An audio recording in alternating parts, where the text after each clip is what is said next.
Hi అండి, welcome to Leela kitchen. కట్టు పరిగెలు తీసుకున్నానండి ఇంటికి వస్తేనే. ఆ కట్టు పరిగెలకు చింతకాయలు తెప్పించానండి.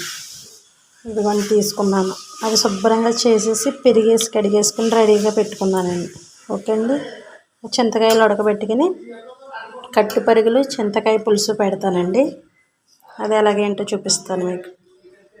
చింతకాయలు శుభ్రంగా కడిగేసుకునండి, ముచ్చుకలు తీసేసుకుని అవి కొంచెం వాటర్ వేసుకుని ఉడకబెట్టేసుకుందామండి. ఒక పొంగు వచ్చేదాకా ఉడకబెట్టుకున్నాం అనుకోండి, పులుసు తీసుకోవడానికి బాగుంటుందండి. ఫస్ట్ స్టార్టింగ్ ఈ పని చేసుకుందామండి. తీసుకుని ఉడకబెట్టేసుకుని పక్కన పెట్టేసుకోవచ్చు, చల్లారుతాయండి. అవి కొన్ని చింతకాయలు అలా ఉడకాలండి. ఉడికి మనం చాకెట్టు గుచ్చితే ఇలా గుచ్చుకుపోవాలి. చూడండి ఎలా సెపరేట్ అయిపోయింది దీని మీద ఉన్న స్కిన్ను గుంజు. అదిగోండి అలా ఉడికిందనుకోండి, మనము నొక్కుకున్న వెంటనే గుజ్జు బాగా వస్తుంది అన్నమాట అండి. చూడండి ఉడికిపోయినాయి, ప్రతి చింతకాయ ఉడికిపోయిందండి. ఇదిగోండి గుచ్చితే చూడండి ఇలా గుచ్చుకుపోవాలి ఫ్రీగా. ఇవి పక్కన పెట్టుకుందాం, చల్లారుతాయి లోపల. చింతకాయ పులుసు వేసుకుంటే కూర చాలా చాలా బాగుంటుందండి. అవి పక్కన పెట్టేసుకోవచ్చు.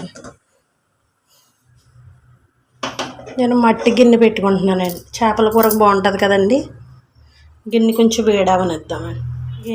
వేడైపోయింది కదండి, నూనె పోసుకొచ్చాను. నేను వేరుశనగ నూనె వాడుతున్నానండి, చేపల కూరకు బాగుంటుందనండి. మామూలుగా అయితే సన్ఫ్లవర్ వాడతాను, చేపల కూర కానీ వేరుశనగ నూనె వాడుతున్నానండి. ఇంకోండి 2 ఉల్లిపాయలు చిన్న సైజు, 3 పచ్చిమిరపకాయలు మిక్సీ ఆడేసుకున్నానండి. పెద్ద సైజు అయితే 1 ఉల్లిపాయ సరిపోతుందండి. 4 పచ్చిమిరపకాయలు, 5 పచ్చిమిరపకాయలు కానీ నాట్లు పెట్టి వేసుకోండి. కొంచెం ఉప్పు వేసుకుందామండి. అవి కొంచెం వేగిన తర్వాత 2 టమాటాలు మిక్సీ పెట్టుకున్నానండి. చేపల కూరలో ఎక్కువ మిక్సీ పట్టుకుని వేసుకుంటేనే ఉల్లిపాయ టమాటా బాగుంటుందండి. ముక్కల కంటే మిక్సీ పెట్టుకుంటేనే మనకి గ్రేవీగా ఉంటుందండి. కర్రీ టేస్ట్ కూడా చాలా బాగుంటుంది. కొంచెం వేగనిద్దామండి, టమాటా పచ్చివాసన పోయేంతవరకు.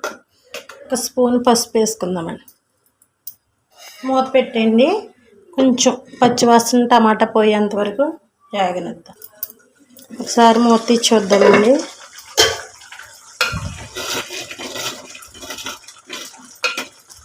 రుచికి సరిపడినంత కారం వేసుకోండి. నేను 2 స్పూన్లు వేసుకుంటున్నానండి, ఎందుకంటే పచ్చిమిరపకాయలు మిక్సీ పట్టాను కదండి, ఘాటుగా ఉంటుంది కదా అని. కొంచెం వాటర్ పోయండి.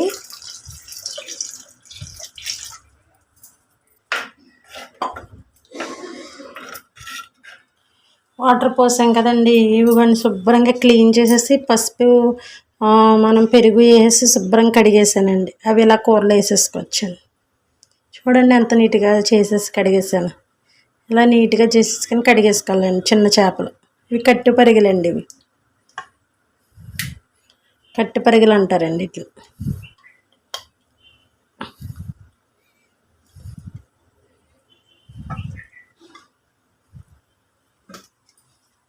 ఒక స్పూన్ అల్లం వెల్లుల్లి పేస్ట్ వేస్తున్నానండి. నేను 5 బెండకాయలు తీసుకుని వేసుకుంటున్నానండి, పులుసులోకి కదా బాగుంటుందనండి. మీకు వంకాయ ఇష్టమైతే వంకాయ వేసుకోండి, ఏమీ ఇష్టం లేకపోతే వేసుకోకపోయినా పర్వాలేదండి. మూత పెట్టేద్దామండి. అవి ఉడికే లోపలండి ఇవి చూడండి ఉడికిపోయి చల్లారిపోయినాయి కదండి. ఉడకబెట్టి పక్కన పెట్టుకుని చల్లారిపోయినాయి కదండి. ఈ చింతపండు గుజ్జు ఎలాగైతే తీసుకుంటాం మనం అలాగ తీసుకుందామండి. ఇలా గట్టిగా పిండేసుకుని. ఓకే అండి, కొంచెం వాటర్ పోసుకోవచ్చు.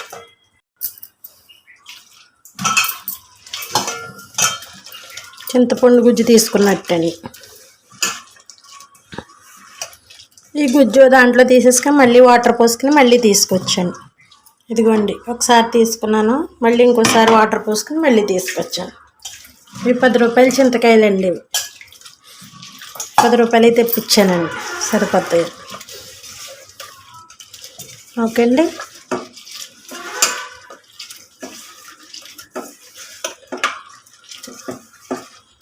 మళ్ళీ తీసుకొచ్చాను.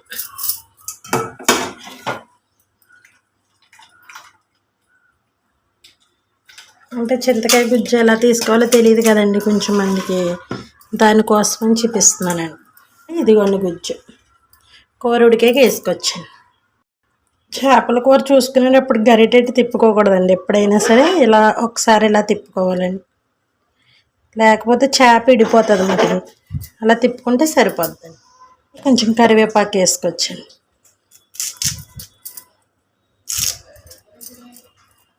పది నిమిషాలండి. మనం కారము ఇవన్నీ వేసుకున్నాక 10 నిమిషాల నుంచి అప్పుడు పులుపు వేసుకోవచ్చండి. 5 నిమిషాలు అయింది, ఇంకొక 5 నిమిషాలు ఉంచుదామండి. అదిగోండి 10 నిమిషాలు అయిపోయింది కదండి. చింతపండు అదే మనము చింతకాయ గుజ్జు తీసుకున్నాం కదండి, పక్కన పెట్టుకున్నాం కదా, అది వేసేసుకోవచ్చండి.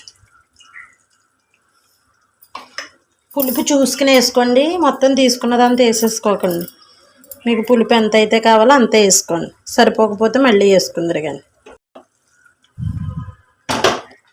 మళ్ళీ ఈ కొంచెం ఎగిరేంత వరకు మూత పెట్టేసుకోవచ్చండి. 7 నుంచి 10 నిమిషాల లోపు ఏమండి. తర్వాత కొత్తిమీర కట్ చేసుకుని వేసుకోవచ్చు. మసాలా అయితే ఏమీ అవసరం లేదండి. చింతకాయ వేసినప్పుడు మసాలా వేయకూడదండి, మళ్ళీ ఆ టేస్ట్ ఈ టేస్ట్ మారిపోద్దన్నమాట అండి. అందుకని కట్టి పరుగులు చింతకాయ పులుసు రెడీ అయిపోయింది. కూర సువాసన వచ్చేస్తుందండి. కొంచెం కొత్తిమీర వేసేసుకొని గ్యాస్ ఆఫ్ చేసేసుకుని ఒక 5 నిమిషాలు మూత వేసేసి ఉంచుదామండి. ఉప్పు చూసుకోండి, ఉప్పు సరిపోకపోతే ఉప్పు వేసుకోండి. అదిగోండి రెడీ అయిపోయింది కూర. కట్టి పరుగులు బెండకాయ పులుసు అండి, చాలా బాగుంది టేస్ట్. అదిగోండి చేప చూడండి ఎంత బాగుందో, భలే ఉందండి. బెండకాయ చూడండి ఎంత బాగా ఉడికిపోయిందో. అదిగోండి చూడండి మెత్తగా ఉడికిపోయింది. నచ్చిందండి? నచ్చితే లైక్ చేయండి, షేర్ చేయండి, నా ఛానల్ సబ్స్క్రైబ్ చేసుకోండి. Bye bye.